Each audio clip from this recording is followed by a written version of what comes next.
Ok, bien, vamos a revisar este ejercicio. Corresponde a un par de flip-flops, los que tenemos aquí ahorita en pantalla. Lo que nos interesa hacer en este caso es verificar cómo podríamos determinar la forma de onda de la gráfica de salida. Primero, de entrada estamos utilizando un flip-flop tipo D. ¿Estamos de acuerdo? Entonces, si no tenemos la hoja de datos del flip-flop, no va a haber forma en que podamos determinar su funcionamiento. El D es el más sencillo, 0, 1, tu estado siguiente Q de T más 1 va a ser igual a 0 si le coloco una entrada en 0, si le coloco una entrada en 1, 1.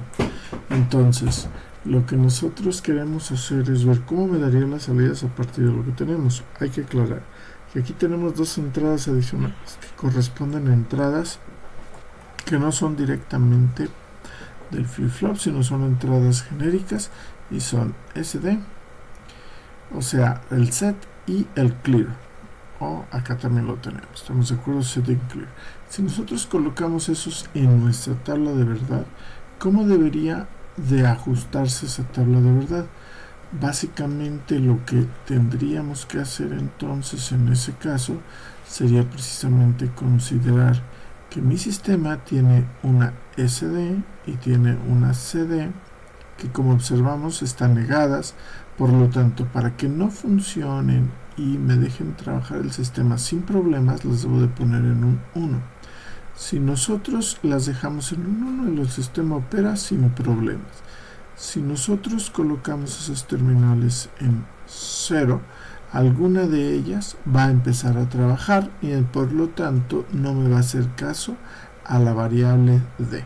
¿Estamos de acuerdo? Ahora recordemos que corresponde SD. SD es el preset, el que nosotros le llamamos preset, o simplemente un set, encender. Quiere decir que si se pone 0, el sistema activa la salida. Si nosotros activamos el CD, también llamado, estamos de acuerdo, clear, no me va a importar. ¿Por qué? Porque lo que estoy haciendo es un reset. Entonces mi sistema se apaga. Para que pueda funcionar debe de estar en un 1. Recuerda que a final de cuentas aquí yo te diría 0, 0 es una condición inválida que yo te diría checa la hoja de datos del que estés utilizando para verificar qué es lo que pasa, porque alguna de ellas tendrá preferencia. Entonces simplemente evitas esa combinación. Como comentábamos, un flip-flop de este tipo puede manejarse de aquí hacia acá como un flip-flop set and clear, SR, como quieres llamarlo, pero si queremos trabajarlo con estas terminales va a funcionar como un flip-flop tipo D. Lo mismo acá. ¿Cuál es la diferencia entonces que tenemos en la izquierda y la derecha?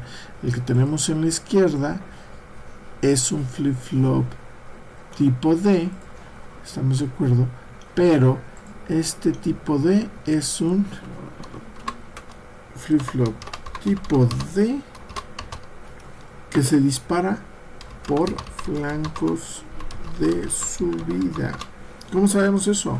Revisa tu hoja de tu sistema, ¿estamos de acuerdo? Y aquí a la entrada es directa, no hay inversor, por eso son flancos de subida. En el que tenemos del lado derecho tenemos el indicador de que la señal de reloj está pasando por un inversor, por lo tanto el del lado derecho es un flip-flop tipo D, pero que trabaja por flancos de bajada. ¿En qué repercute que sea por flancos de subida o flancos de bajada? Cuando nosotros analizamos nuestras señales y gráficas como la que tenemos marcada aquí. Si nosotros tuviéramos en nuestro caso, estamos de acuerdo, que tenemos que trabajar con, perdóname, 2 segundos, estamos otra vez, qué gusto. Ok, si nosotros tuviéramos que trabajar con el flip-flop que tenemos marcado del lado izquierdo, yo tendría que identificar el valor de las entradas, en este caso mi entrada D, que es la síncrona, cuando el sistema estuviera generando transiciones de flancos de subida. Estos son mis flancos de subida en la señal de reloj. Y no son flancos de subida porque yo haya puesto las flechas aquí. No, estas gráficas son respecto al tiempo. Por lo tanto, la señal de reloj viene literalmente transcurriendo de izquierda a derecha. Empieza apagada, aquí se prende, eso es un flanco de subida. La señal de reloj sigue trabajando, aquí se apaga, esto es un flanco de bajada. Y así en el resto de la señal. No es porque yo haya dicho, pues aquí pongo una flecha para arriba y esto es un flanco de subida. Eso está mal. La gráfica se genera de izquierda a derecha, que es como va transcurriendo el tiempo. Por eso el flanco de subida corresponde a la transición de apagado a prendido que se daría en estos pulsos.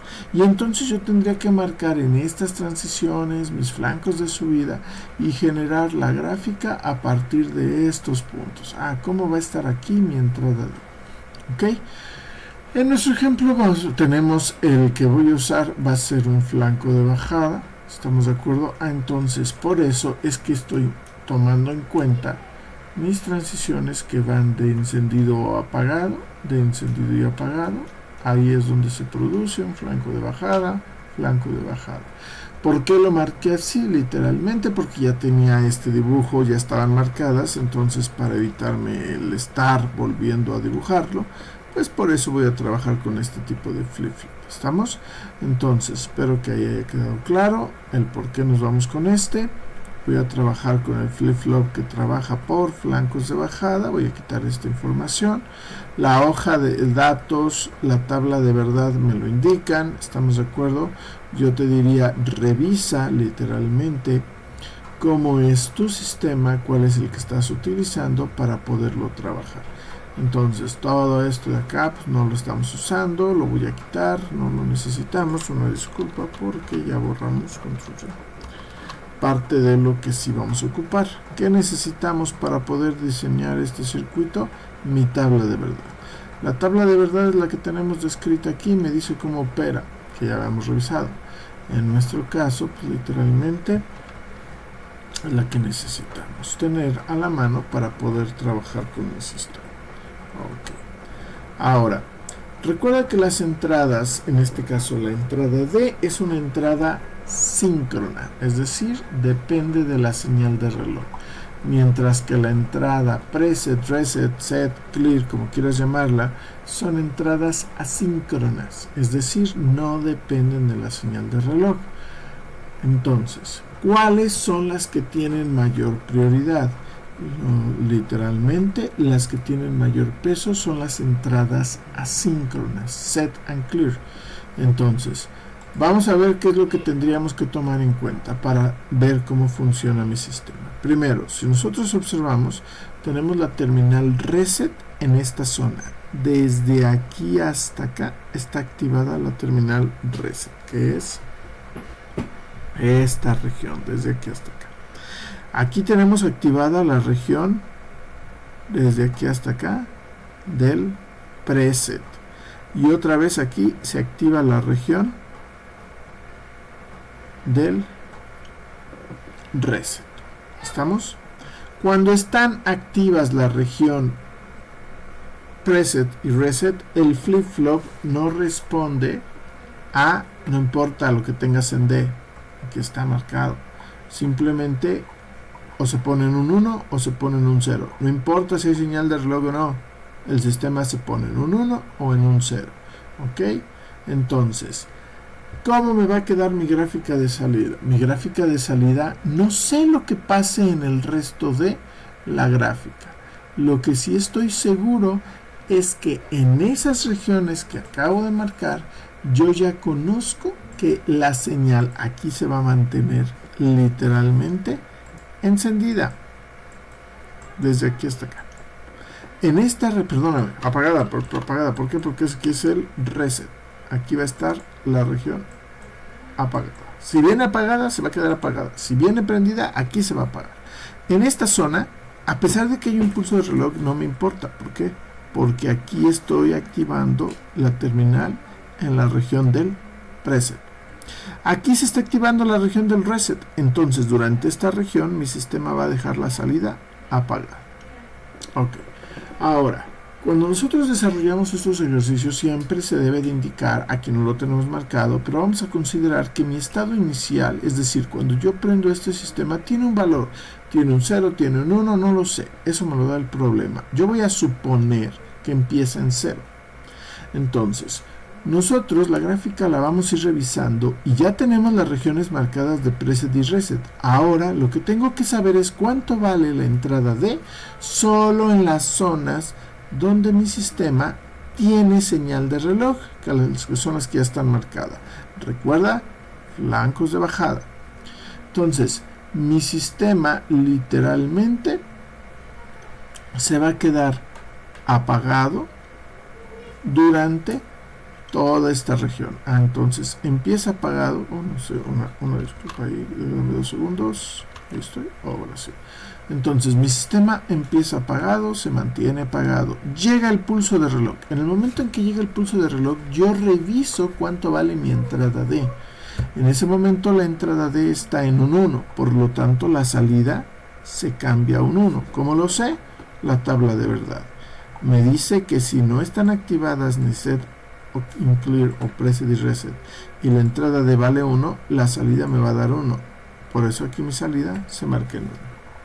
Y voy ahora a mantenerme así hasta que llegue el próximo pulso de reloj. En el pulso de reloj, que es lo que me está sincronizando, que es esta línea punteada, ¿cuánto vale la entrada D? La entrada D vale 1. Por lo tanto, la salida se va a mantener en un 1 hasta que llego a una región donde se activó el reset y es de mayor importancia, y en ese instante no tengo que esperar señal de reloj, en ese instante mi sistema se apaga y se mantiene apagado hasta que termina esa zona. Es como si yo estuviera apretando un botón de reset, no puedo hacer nada. Una vez que el sistema se mantiene en ese valor, que se libera de esa zona, se va a mantener ahí a pesar de que el reset o el preset se haya acabado. ¿Por qué? Porque no voy a responder hasta que haya un pulso de reloj. El pulso de reloj se da hasta esta región. En ese momento observamos cuánto vale mi entrada D, porque hay un pulso de sincronización y por lo tanto el sistema va a cambiar a un 1. Ok, llegamos a esta zona. ¿Qué pasa en esta zona? Nada. ¿Por qué? Porque la entrada D es una entrada asíncrona y yo tengo que esperar un pulso de reloj para reaccionar. Aquí no hay pulso de reloj, a pesar de que la entrada D se apaga, se prende y luego se vuelve a apagar. A mí no me interesan esas transiciones, a mí me interesa cuánto vale la entrada D cuando llega el pulso de reloj, y resulta que en ese momento la entrada D está apagada, por lo tanto la salida se va a apagar, es decir, se va a un 0. Se mantiene apagada hasta que llega una entrada de mayor prioridad, una entrada síncrona que es un preset, y en ese momento el sistema se prende. Se prende y se queda encendido todo este tiempo. A pesar de que hubo un pulso de reloj, sí, no importa. La entrada preset y reset tienen mayor prioridad. ¿Estamos de acuerdo? Si se activa no me interesa. ¿Estamos de acuerdo? Lo que tengas en D. Entonces me voy a mantener así. Una vez que se desactiva la entrada preset, el sistema se mantiene en ese valor hasta que llegue un pulso de reloj, que sería en esta zona. ¿Cuánto vale mi entrada en D? En ese momento la entrada D vale 0. Por lo tanto la salida se apaga. Y se va a mantener apagada. Llego a una zona donde se activa la terminal reset. Está apagado, se mantiene apagado hasta que llegue el próximo pulso de reloj. En ese pulso de reloj la zona ya de reset ya no está activa. Reviso cuánto vale D. D en este momento está en 0. Mi salida se mantiene en 0 hasta el próximo pulso de reloj, donde la entrada de ella vale 1. Y en ese momento mi sistema se mantiene en un 1. Llego al último pulso de reloj, mi salida se mantiene en un 1. Y esta sería mi gráfica de salida. Solamente recomendación final es, primero hay que revisar dónde se activan las regiones preset y reset, porque esas tienen mayor prioridad. ¿Estamos de acuerdo? Esas terminales o esas zonas son donde mi sistema literalmente va a responder sin importar si hay o no pulso de reloj. Cuando liberes de esa zona, debes de verificar los flancos de bajada o flancos de subida. En nuestro ejemplo, flancos de bajada, reitero el por qué, porque la señal de reloj llega a una zona donde está marcada con inversor. Si el sistema no tuviera marcado el inversor, revisa el inicio del video, tendría yo que haber marcado los flancos de subida. Espero que haya quedado claro cómo se generó la gráfica de salida.